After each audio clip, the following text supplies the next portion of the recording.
Y esto que estamos hoy de alguna manera celebrando tiene esta doble mirada, y esto que es como contradictorio. Estamos celebrando una espina clavada, estamos al mismo tiempo tratando de que esa espina clavada se pueda convertir en un sueño. Cuando me refiero a una espina clavada, me refiero a una espina clavada en la dignidad de los hombres. Mucho más grave cuando esa espina ha sido clavada por los propios hermanos. Y cuando hablo de la posibilidad de convertir esa espina en un sueño de dignidad compartida, bueno, eso es lo que para mí, cuando me habló Agustín y después hablé con Domingo, yo les voy a comentar lo que les dije. A mí me parece que el Señor tiene muchas cosas para decirnos, por supuesto en su lenguaje y desde el Evangelio. Pero el Evangelio es político, ¿sí? No es partidario, pero es político. Porque cuando el Evangelio llama a la dignidad de las personas, está precisamente llamando a esto. Y no llama a la dignidad de las personas, llama a la dignidad de todas las personas. Porque detrás de esa afirmación de Pablo esa es otra manera de decir lo que los evangelios de Lucas, Mateo y Marcos expresaron como Padre Nuestro. Miren, al Señor lo asesinaron, y al Señor lo asesinaron en parte porque para el pueblo de Israel se le hizo insoportable esa revelación, ese como cambio de imagen. Es como decir, ¿cómo? ¿Qué había pasado en la historia de Israel? Esto es bueno verlo así en perspectiva. Israel había salido, eran tribus que habían salido de una opresión en Egipto, tribus que se juntan y tratan de hacer un proyecto común en una tierra que a su vez estaba habitada. Logran acomunarse, logran mínimamente formar una comunidad, y eso les duró muy poco, el reino de David y después el reino de Salomón, y ya a la muerte a la muerte de Salomón el reino se dividió en reino del norte y reino del sur. Y a partir de ahí fueron 5 imperios que lo fueron conquistando sucesivamente. Primero cayó el reino del norte y segundo cayó el reino del sur. Era muy pesado para los judíos cuestionar a Dios. Entonces, unos 200 años 200 años antes de la venida de Jesús, 200, 300 años, es cuando se elaboran toda una serie de textos que son los que marcan la impronta de la estructura religiosa con la cual el Señor tuvo que lidiar. Por supuesto que de Dios había que salvaguardar que era todopoderoso, era el Creador. Pero al mismo tiempo era el Creador que creaba a través de una palabra, es decir, era distante. No es el Dios que toma mate con Adán a partir del capítulo 2. Ese texto fue escrito en la época de David y Salomón, que era cuando ellos sentían a Dios cercano. Después nunca más lo sintieron cercano. Entonces era un Dios distante y además era un Dios distinto. ¿Por qué? Porque Él era santo, nosotros pecadores, y todo lo que nos pasa es porque somos pecadores. Así que después de siglos de esta suerte de silencio de Dios, se presenta un hombre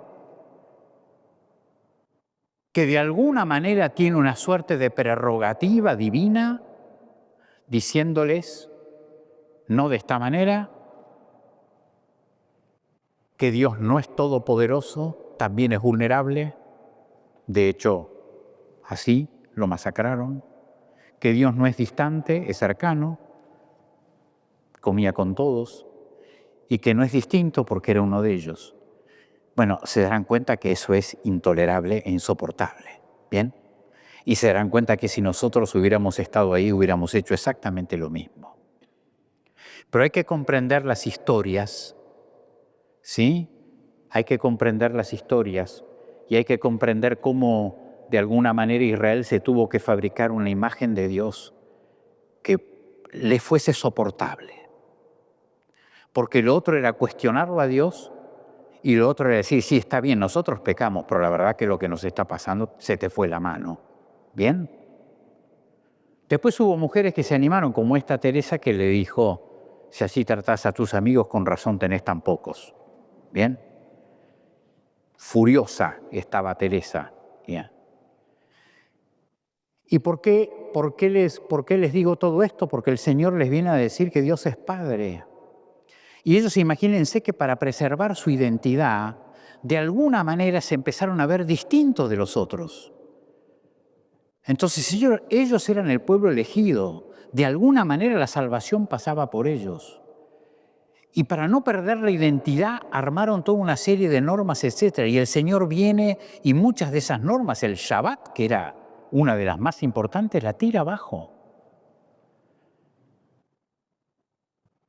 Y viene a decirles que Dios es Padre de todos, que Dios es cercano, que Dios quiere que no solamente ellos, sino que otros pueblos también vivan.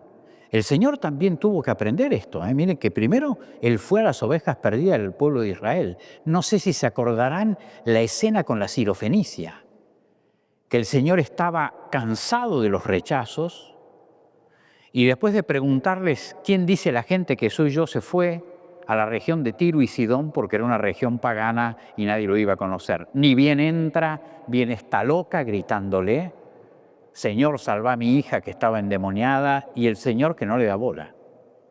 Y esta que gritaba, y los apóstoles que le dicen atendela, porque la verdad que en esta época todavía no hay audífonos, Señor, así que atendela. Bien. Y el Señor todavía la atiende con una cierta displicencia.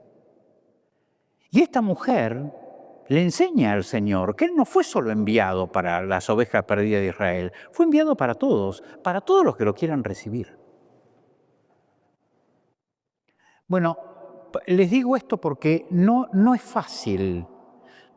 Miren, ya es difícil la fraternidad entre nosotros. Acá hay hermanos de distintas agrupaciones, así que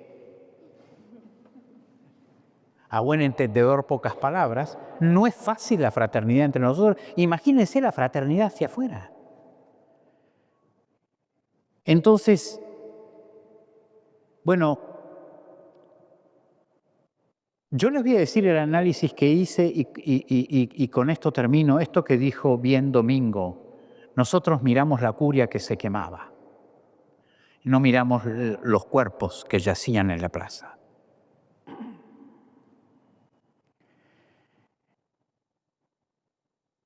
En el siglo, después de las catacumbas de tanta persecución, el emperador Constantino en el 340 decreta la Pax Romana, es decir, les dice a los cristianos, salgan, no los vamos a perseguir por ser cristianos.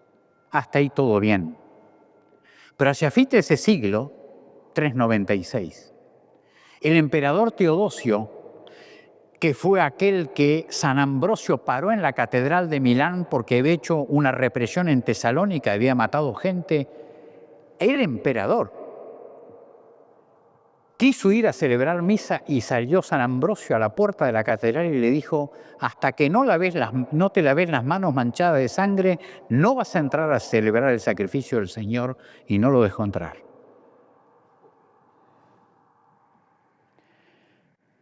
Pero San Ambrosio es una excepción, porque ¿qué había pasado?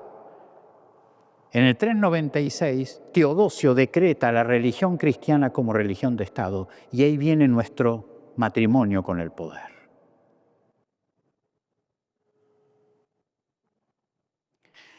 Es muy difícil hacer alianza con Dios, Y yo creo que los cristianos pensaron que esa alianza con el poder los iba a favorecer. Bueno, ese fue nuestro pecado original. Esa fue nuestra trampa. A partir de esa época, la Iglesia no se pudo desembarazar, ni siquiera hoy, de esta suerte de connivencia y de esta suerte de circulación con los poderes de este mundo. Creo que eso muchas veces explica muchas cosas y por qué algunos cristianos que se dan cuenta de esto y que quieren ser fieles y hacer alianza con el Señor son vistos como bichos raros. Pero esa es la verdad. Miren esto. Ustedes dicen, qué linda iglesia, no vine. Miren, esto en el 1700 era un símbolo fálico, ¿sí? Esas torres eran un símbolo fálico. Uno venía navegando en Buenos Aires y veía La Merced, San Ignacio, Santo Domingo, y la próxima, me da vergüenza nombrarla, San Francisco. Las torres, los obeliscos, son símbolos fálicos, símbolos de poder.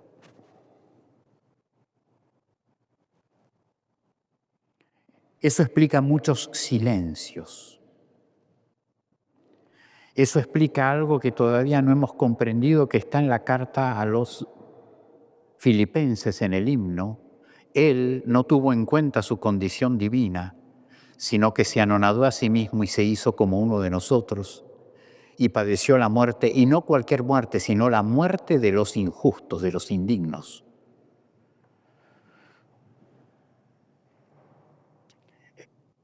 Y voy a ser más zarpado todavía. No me gusta la expresión amigos de los pobres, no me gusta la expresión opción preferencial por los pobres. Domingo me va a comprender.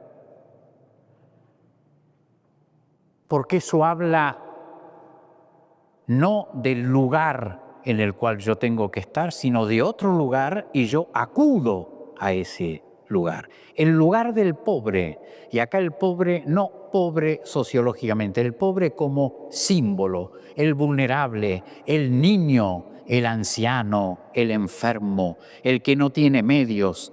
Ese es el lugar de la iglesia, porque ese es el lugar de Cristo. ¿Y eso por qué? ¿Porque los pobres son mejores personas que los otros? No, porque ese es el lugar de Cristo.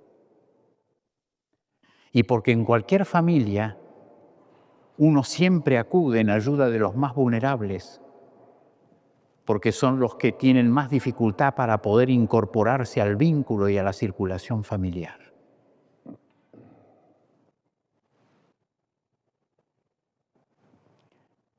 Yo vengo de una familia, es verdad, de una familia rica, pero nunca en mi familia, y eso es una de las cosas que le agradezco a mis abuelos, nunca fueron ni fuimos clasistas.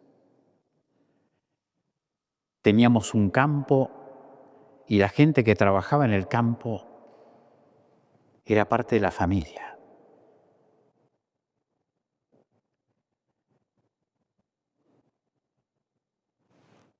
Y nosotros dormíamos con los peones. No solamente íbamos a trabajar como uno de ellos, sino que además a veces dormíamos en las casas. Y nunca nuestros padres nos dijeron a dormir a casa, nunca.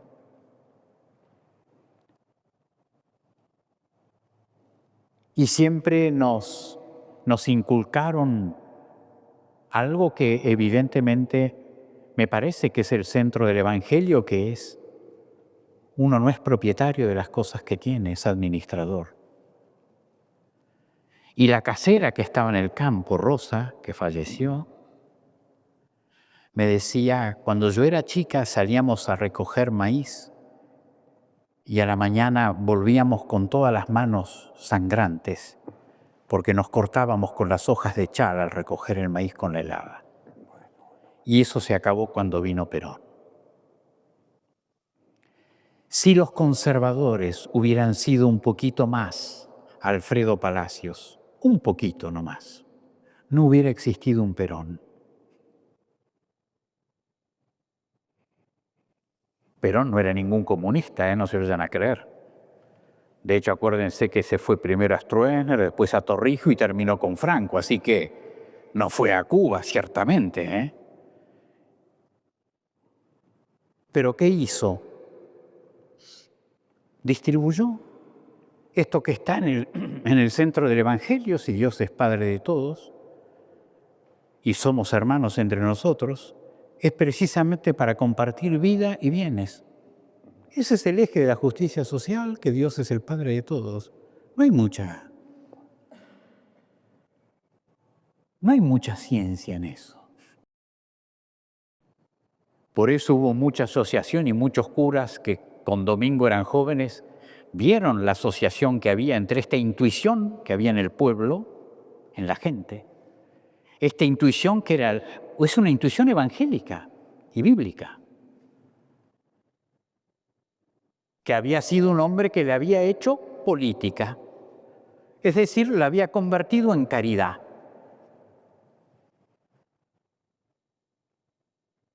Tengo un pariente de la familia totalmente antiperonista que lo entrevistaron, guardé la entrevista, lo entrevistaron y decía que, claro, cuando vino Perón se tensaron las relaciones con la gente que trabajaba en el campo.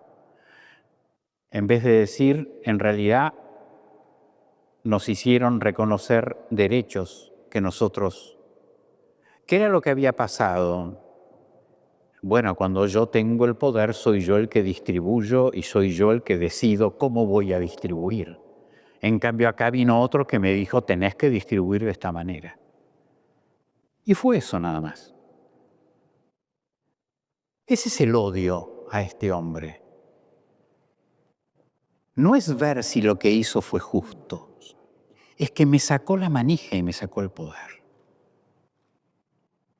Cuidado que eso que digo y pongo como ejemplo a mi familia o a uno de mi familia, cuidado que eso que digo está en cada uno de nosotros, ¿eh? ¿Bien?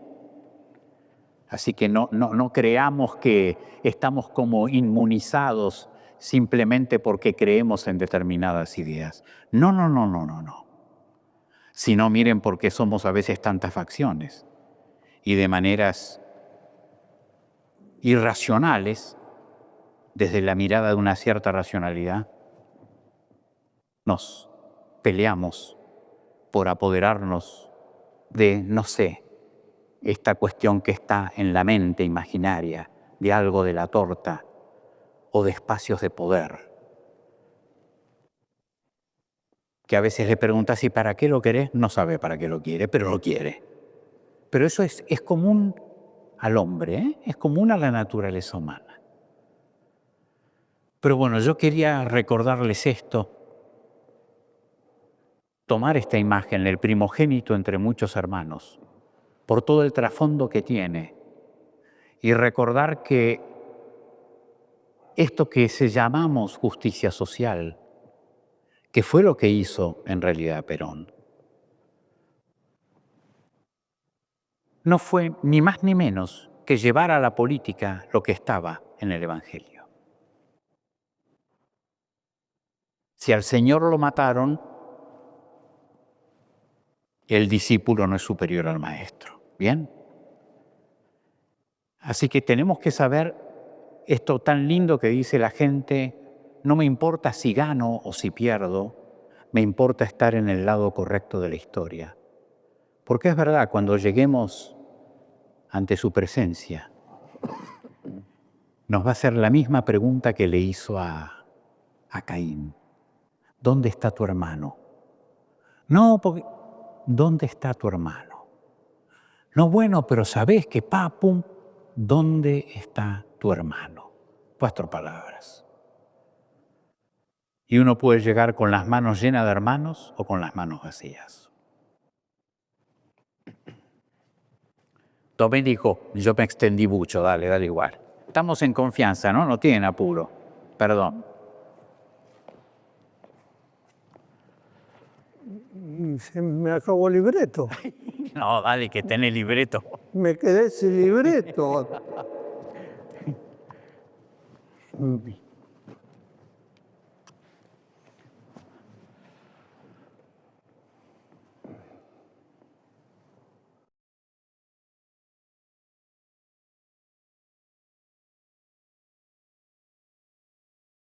Desde que me invitaron a participar de esta celebración y hablamos con Alejandro acerca de qué mirada teníamos que darla, bueno, él les propuso a ustedes cómo hay que ver las cosas de la dignidad de la persona humana. Y esto es central para una visión cristiana del hombre. Desde la creación Dios nos hizo a su imagen y semejanza. Y todo lo que ofende y lastima la imagen y semejanza de Dios es lo mismo que lo lastimara a Dios mismo. La primera consideración. Y la segunda es que hoy estamos conmemorando un bombardeo de hace 70 años. Pero si recorremos nuestra historia a partir de nuestra memoria, vemos que a lo largo de estos 70 años nos siguen bombardeando. De distinta manera nos siguen bombardeando. Y podemos poner muchos hitos históricos para hablar de estos periodos, como por ejemplo los golpes de Estado, donde también la víctima fue el pueblo humilde y el pueblo trabajador. Y hoy, 2025, estamos sufriendo otro cruento bombardeo. Y todos podemos hacer un listado de la dignidad violada, descuidada, renegada de miles de hombres y mujeres que están sometidos al odio, a la venganza, al rencor y a la crueldad. Por eso nuestra oración de hoy es por las víctimas de entonces y las víctimas de ahora. Pedirle a Dios la fuerza que nos permitan resistir con confianza, unidos, trabajando juntos por construir una patria liberada.